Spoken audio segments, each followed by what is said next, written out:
Nag-taping po ako kahapon para sa telenovela ko. Ang haba po ng taping ko, yung maghapon, magdamag halos, ang init-init. Hospital kasi yung pinag-tapingan ko nung asawa ng asawa ko. Nakakapagod po. Nakakapagod pong sobra. Dahil physically taxing na yung trabaho, ang init-init pa. So, nakaka-drain. Wala po akong nagawa ngayong sumunod na araw, kundi matulog. I was so physically drained. But it was yung pagiging drained ko po, yung feeling so low and no energy at all. Hindi lamang po dahil dun sa trabaho ko, kundi dahil sa hospital po kami nag-taping. Ang taping po, yan po ang tawag dun sa paggawa ng mga telenovela. Kasi pag pelikula po, ang tawag ay shooting. Pag television ay taping. At eto po ang kwento, hindi ko naman po pwedeng sabihin kasi sa iba.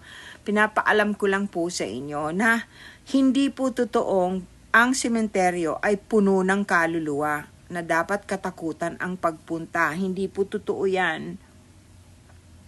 Alam niyo po ba kung nasaan ang mga kaluluwa madalas? Sila po ay nasa hospital. Mas marami po ang mga kaluluwang nandito sa lupa na nasa hospital o kaya mga lumang bahay o mga abandoned buildings. Ganun po yan. May mga experiences po akong katulad nung nangyari sa akin sa taping ko na nangyari na noon pa. Kaya iniiwasan ko kung minsan yung magpunta ng... Ayaw ko talaga ng hospital. Diyan po ako nakakakita ng mga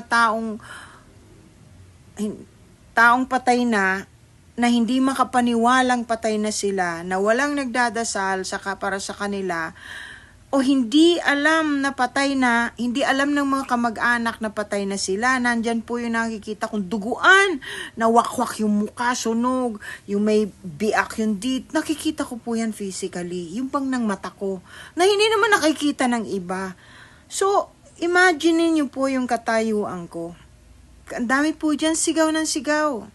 Ito yung noon, hindi po yung sa taping. Yung isang, kwento ko lang ulit. Kaya bihira ako sumipot sa appointment ko sa mga clinic pag nasa hospital. Nagiintay ako, di ba, may waiting area, may mga upuan doon, nakaupo kayo, nagiintay kayo tawagin kasi kung pang ilan kayo. Habang nakaupo ako, may maglalakad, may naririnig ako, tinatawag kunyari, Jan, asan ka na? Ba't di mo pa ako sinusundo, Jan? Tapos may nakikita akong babae, punong-puno ng dugo, na naglalakad, tinatawag si Jan. Wala naman Jan dun. Ayaw ko pong kumibo, kasi pag napansin ako, baka ako tanungin. Madalas pong nangyayari yan, yung merong bata na naglalakad na, nanay, o kaya mami, where are you? Yung mga gano'n na namatay doon na kuminsan bago pa lang na namamatay na nandun sa morgue ng hospital. Nakikita ko po yun pagka naglalakad sila, pagka umiikot sila sa hospital. Yung taping namin sa hospital, eto po. Hindi ako masyadong makasalita kasi meron na akong nakikitang nakatayo katabi po nung assistant director. Tumitingin ako sa kanya, yung ngiti ko alanganin kasi gusto kong sabihin dun sa katabi niya na mama na halos kalahati na lang yung leeg na nakakabit na huwag siyang mang-istorbo dahil siya'y wala na. Alam nyo, kaya lang pag nag-umpisa kasi ako magsalita o makipag-communicate dun sa mga kaluluwa, dumadami sila at ang dami-dami nang nakikiusap. Nagtatrabaho po ako, ang dami ko pong sinasalag. Ang dami-dami pong talaga namang ang sakit na ng ulo ko. Tuwing babalik ako sa kwarto ko, Nagdadasal ako, nangihingi ako ng protection na wag pasukin yung kwartong maliit na standby area para makapagpahinga ako. Nakapikit ako, Diyos ko, pero naririnig ko pa rin sila, oh.